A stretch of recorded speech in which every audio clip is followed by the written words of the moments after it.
हर हर महादेव। प्रथम ज्योतिर्लिंग सोमनाथ की महिमा।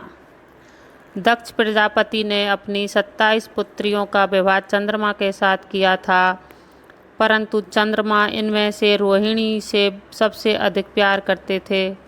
इस कारण शेष 26 पत्नियां दुखी होकर अपने पिता दक्ष के घर लौट आई। पिता ने अपनी पुत्रियों की बात सुनकर चंद्रमा को समझाया कि हे चंद्रदेव, तुम उत्तम वंश में उत्पन्न होकर ऐसा नीच कार्य क्यों कर रहे हो।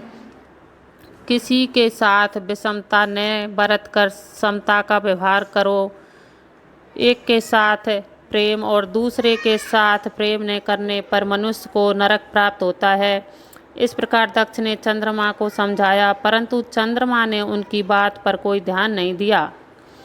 दोबारा रोहिणी से दुखी होकर सब अपने पिता के पास लौट आई। इस बार दक्ष चंद्रमा के पास गए और बोले, मैं तुम्हें दीनता के साथ समझा चुका हूँ, परंतु तुमने मेरी बात नहीं मानी। अब मैं तुम्हें श्राप देता हूँ कि तुम मलिन होकर क्षीण हो जाओ। इससे चंद्रमा मलिन होकर एकदम क्षीण हो गए।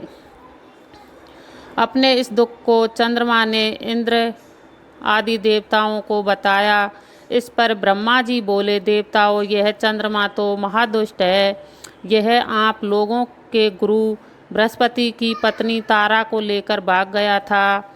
यह तारा को लेकर दैत्यों के पास चला गया था। इसके कारण देव दानवों में युद्ध हो गया।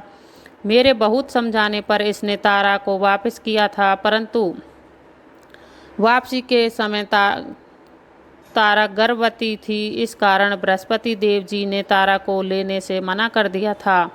तब मैंने उसके गर्भ का निराकरण किया और तारा को गुरु बृहस्पति को सौंप दिया था। आप लोग इसकी बात से मुझे परेशान न करें, परंतु मैं आपको एक उपाय बताता हूँ। तुम सब चंद्रमा को लेकर प्रवास नामक क्षेत्र में भगवान शिव का पूजन करो।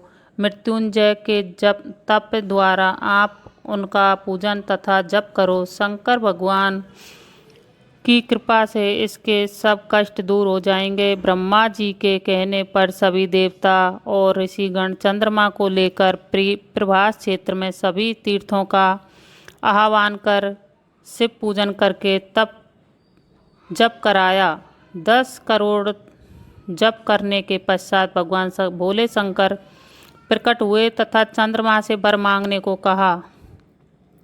तब चंद्रमा ने अपनी क्षीणता न होने का वर मांगा। भगवान शंकर ने कहा, हे चंद्र, दक्ष प्रजापति का श्राप तो हटाया नहीं जा सकता, परंतु इतना किया जा सकता है कि कृष्ण पक्ष के 15 दिन तक तुम क्षीण होते रहोगे और शुक्ल पक्ष में तुम बढ़ते रहोगे। यह सुनकर चंद्रमा बहुत प्रसन्न हुआ तथा सभी देवता भी खुश हो गए। तब भगवान शंकर की स्तुति कर प्रणाम करके अपने अपने स्थानों को जाने लगे। तब वहीं पर सबने जाने से पहले सोमेश्वर नाम से शिवजी की पूजा की तथा उसी स्थान पर पार्वती सहित शिवजी को विराजमान रहने की प्रार्थना करके वरदान प्राप्त किया। वहीं पर एक कुंड का निर्माण किया गया और उस कुंड का नाम चंद्र कुंड रखा गया। इस कुंड में स्नान करने से सभी पापों की निवृत्ति हो जाती है। यही सोमेश्वर महादेव की महिमा है। धन्यवाद।